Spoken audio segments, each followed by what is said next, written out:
La pandemia del coronavirus es algo que ha impactado notablemente en la industria del cine y en el séptimo arte en general.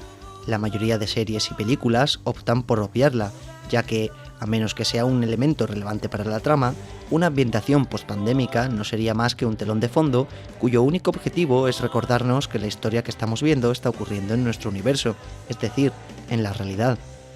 Es con esta intención con la que el COVID es introducido en la temporada final de Shameless, en la que cada personaje hace frente a las medidas anti-COVID en función de su personalidad. No hubiera tenido sentido prescindir de la pandemia en esta serie, ya que su historia siempre se enfoca en mostrar cómo los menos favorecidos son afectados por los eventos que tienen lugar en el mundo real, y al ambientar la última temporada en la actualidad sin obviar el coronavirus, aprovechan para homenajear a los sanitarios y a aquellos trabajadores que vivieron con la pandemia desde cerca. Otra vertiente en la que la pandemia del coronavirus pudiera dar mucho juego es en el género de la comedia, algo de lo que, si bien hace gala Shameless, no es lo primordial en su última temporada en cuanto al COVID se refiere.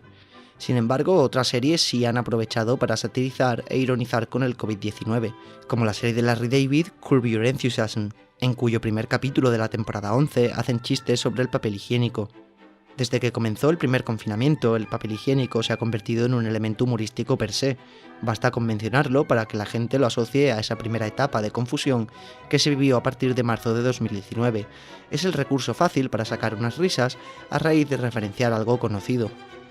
El chiste suele ser la simple mención a los elementos que han hecho aparición en la vida de todo el mundo a lo largo de los meses de la pandemia, de una forma completamente inofensiva, pero Curb no se limita a hacer la referencia fácil que todo el mundo pueda entender.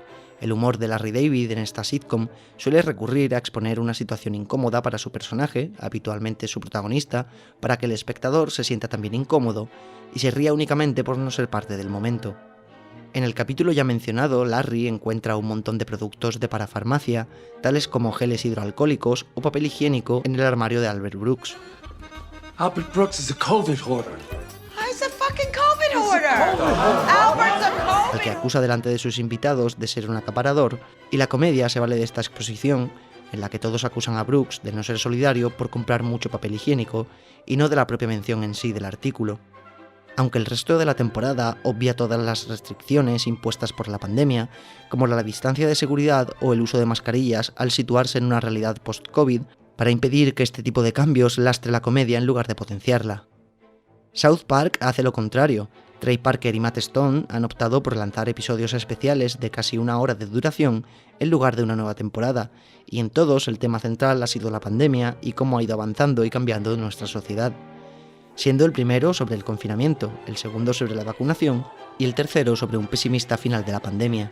Tratar todo el tema con el humor socarrón de esta serie es todo un acierto, ya que, lejos de no querer herir sensibilidades, han sabido tratarlo con la sátira ácida que les ha caracterizado durante tantos años, sin caer en la banalización del tema. Curiosamente, las dos obras que mejor han reflejado la situación provocada por el coronavirus han sido dos estrenadas antes de que ocurriera la propagación del virus chino.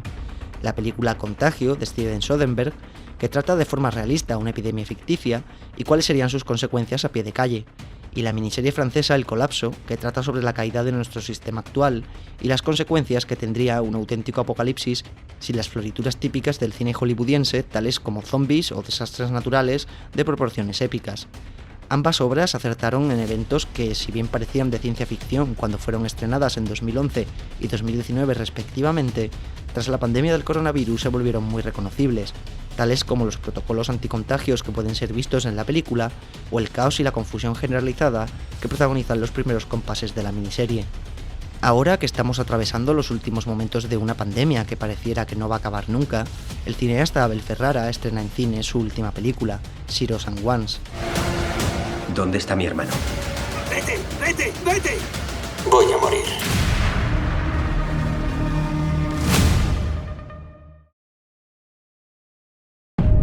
Se necesitan más que armas para matar a un hombre. Ceros y Unos va sobre un militar interpretado por Ethan Hawke que se abre paso a través de conspiraciones y organizaciones terroristas para encontrar a su hermano a lo largo de una interminable noche en Roma. Pero por encima de ello, la película va sobre la pandemia, que sin embargo no es mencionada ni una sola vez directamente. La historia se sitúa en un mundo casi postapocalíptico, que no es otro que la realidad que ha quedado tras el COVID.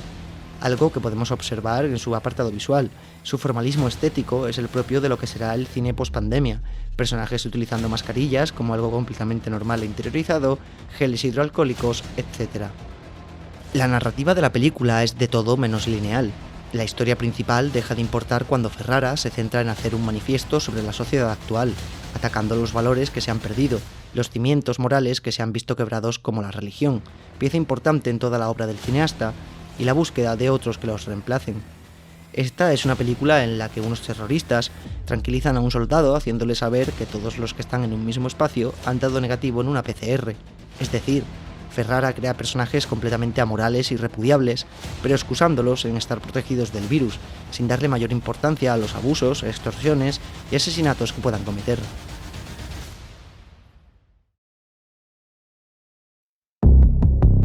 Al construir este mundo confuso provocado por el virus y sus consecuencias, sin hacer mención directa al COVID una sola vez o sin que éste tenga ninguna relevancia real dentro de la trama, la atmósfera creada recuerda muchísimo a la de la miniserie de HBO Chernobyl, donde una de las críticas más repetidas fue que era capaz de trasladar la radiación emitida por la central nuclear a través de la pantalla, siendo un elemento que no puede valerse de ningún recurso visual para hacer acto de presencia.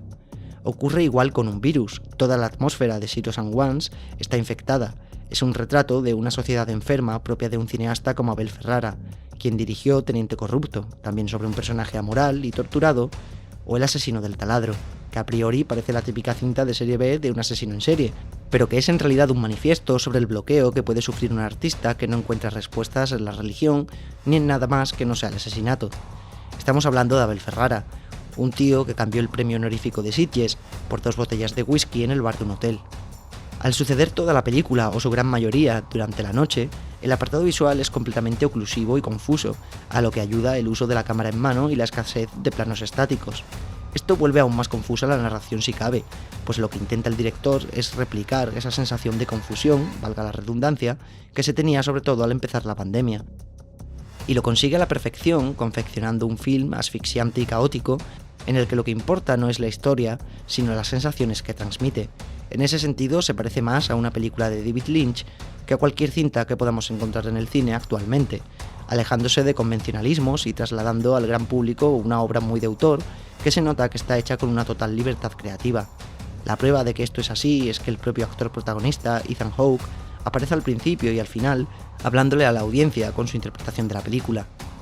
Zero Sun Ones es una cinta abierta a interpretación y un testimonio personal e imperdible sobre la pandemia.